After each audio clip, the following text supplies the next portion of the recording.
each other, of keeping the spark alive in our relationship and keeping us connected over the whole course of a marriage. Sex joins us together, not just physically, but emotionally, psychologically, and even spiritually. That is deep connection. Sex isn't just the icing on the cake of a marriage. It's a vital ingredient of the cake itself. Our sexual intimacy affects every other part of our marriage relationship, and every part of our marriage affects our sexual intimacy. We want to clear up any misunderstanding and make it quite clear that God is for sex. The Bible portrays sex as a gift of God, a wonderful expression of our mutual love and joining, as well as for the creation of a family. The Song of Songs, the love song right in the middle of the Bible, unashamedly celebrates the couple's sexual relationship. It shows we're to feel no guilt or shame about sex within a loving, committed relationship. Rather, we're to revel in it, to experience its power, to join us together, to feel connected and to enjoy it. But sex is not given for our selfish enjoyment. Our culture, with its high level of consumerism and individualism, tends to ask, how can I satisfy my desires in the ways that I choose? Good sex, rather than being me-oriented, will always be us-oriented.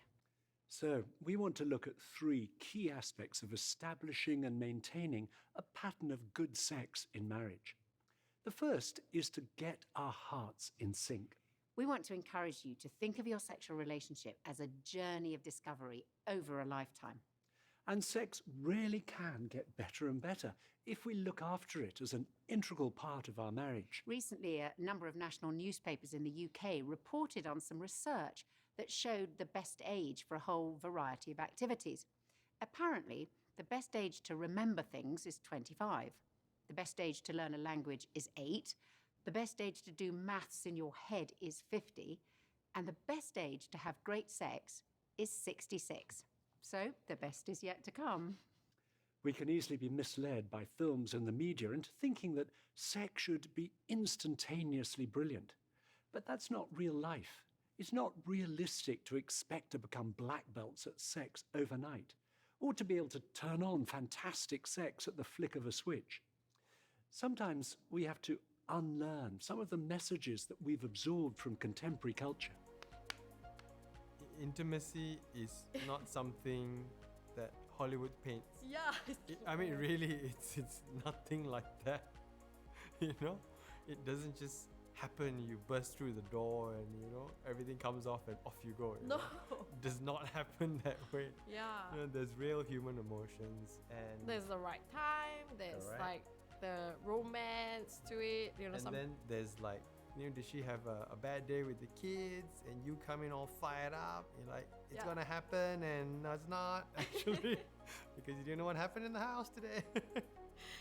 So we've learned to be a lot more open with each other and be okay with it because it's in a safe space, like it's in a safe environment, like, and learning that it's safe to talk about sex. It started quite awkward, like during being in bed together, we would comment on something that we liked or we didn't like, and at the moment we felt really like, oh, he didn't Maybe like I'm doing it. something wrong. I think these awkward moments that we felt that are not proper paid off now after a few years, that if I didn't say out loud that I didn't like to be touched in that or that way, he would never learn that I didn't like to be touched that way. The fact that we talked about it and then we're able to have a sense of humor about it was really key.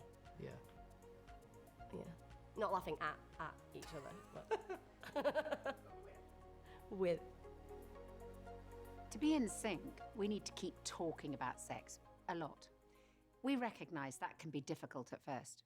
Our sexuality is rightly a deeply private part of our lives, and talking about sex requires us to make ourselves vulnerable. Our encouragement is don't leave it to guesswork. The more we tell one another what we enjoy or don't enjoy, what we struggle with, what turns us on and what turns us off, the more natural it'll become. Being vulnerable like this builds emotional intimacy, which is the key to great sex.